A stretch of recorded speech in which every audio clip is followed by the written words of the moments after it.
Jersey in the building. Whoa, whoa, whoa. I think you look so good behind that desk. Well, thank you, brother. I appreciate that. Let me sit up. I'm not in New Jersey, but can I just say the end of the Daily Show speed dating? Let's just settle and go permanent right now. Well, thank you. Hang on now. We got to see what else the Daily Show brings to the table in a relationship. You just can't commit right away.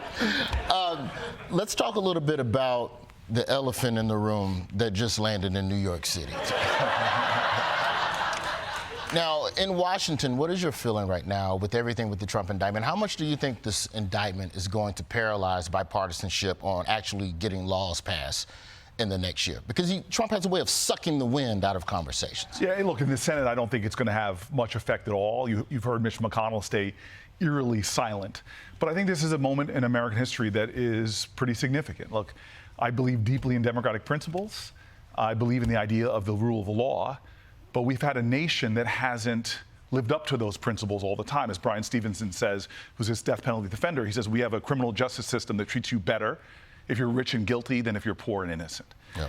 And so, for me, this is one of those tough moments. Donald Trump has flaunted the rule of law for a significant amount of his career and did it in a bullying way, whether it was lock her up or even the exonerated five, the Central Park Five, even after they were exonerated, failing to acknowledge that it was a travesty of justice.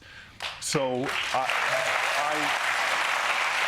I think that the Senate is going to be fine. There are going to be people trying to find compromise, get things done.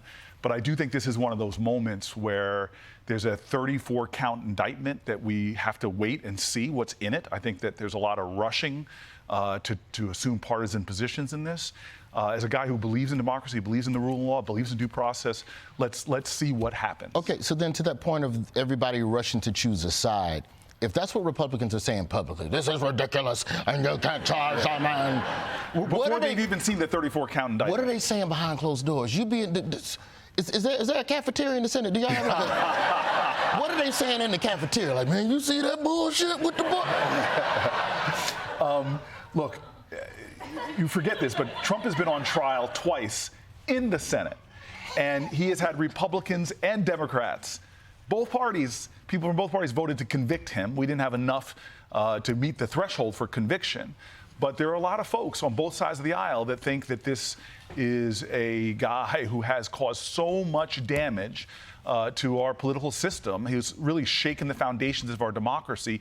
Ideas about our democracy that we've taken for granted over the years, he has really threatened. Who would have thought that you'd be sitting there at your workplace and you'd be overrun by people storming the Capitol, waving the Confederate flag, having T-shirts celebrating the Holocaust. Viking hats. Yeah, and not to mention Viking hats and more. So this is a guy who has truly strained the very democracy of our nation, and we hope to hold him accountable for that. He's under investigation in multiple jurisdictions. This is a long thing to play out. I'm just one of these folks that came to Washington to focus on criminal justice reform, because we have this nation where we still have people, look, 1 out of every 3 incarcerated women on the planet Earth are in the United States of America. We incarcerate people at levels here that are outrageous. So he to me is not my central focus. I'm not going to let him tear me away from the important work we need to do in Washington right now. Okay. Love that. So, with some of that important work, let's talk a little bit about police reform. Now, your friend, our friend, Senator Tim Scott, all black people know each other. I know him. I don't know him, but they don't know that I don't know him. He had a police reform bill that he was trying to get passed, and it had a lot of the right things in it about more body cameras, less chokeholds, more regulations. The Democrats filibustered the bill. In a time where you need some level of meeting in the middle, and it feels like that police reform bill that Tim Scott was trying to put together was an attempt at meeting in the middle, can we really show the American people in this election cycle that nothing is better than something? Yeah, so look, my experience in Washington has been getting big bills done, some of them with Tim Scott, whether it's criminal justice reform. We passed the First Step Act under Trump. We did another bill that has created billions of dollars of investment in low-income areas. Tim and I wrote it together, called Opportunity Zones. Heck, even things that people don't think about, like why is sickle cell anemia a disease that disproportionately affects African Americans, underfunded relative to other disorders. The research for it, Yeah, that other disorders that affect less people. So Tim and I have a good track record. We have not found the common ground necessary to get a bill introduced. We're still working on it. We still are having dialogue literally as most recent as last week to try to find a way, because we both agree, and Tim has told compelling stories on the Senate floor about what it's like growing up as a black man in America and having that disproportionate treatment. There's some foundation to work together. He and I have we're on different sides of the aisle, but we have a friendship, and I'm hoping we can get something done. Last thing, you're a big advocate about nutrition and health, and you be eating right. I know they said you was in Whole Foods. You was in the produce department for 40 minutes. Now, I don't know how much detail you looking at each orange before you put it in the cart.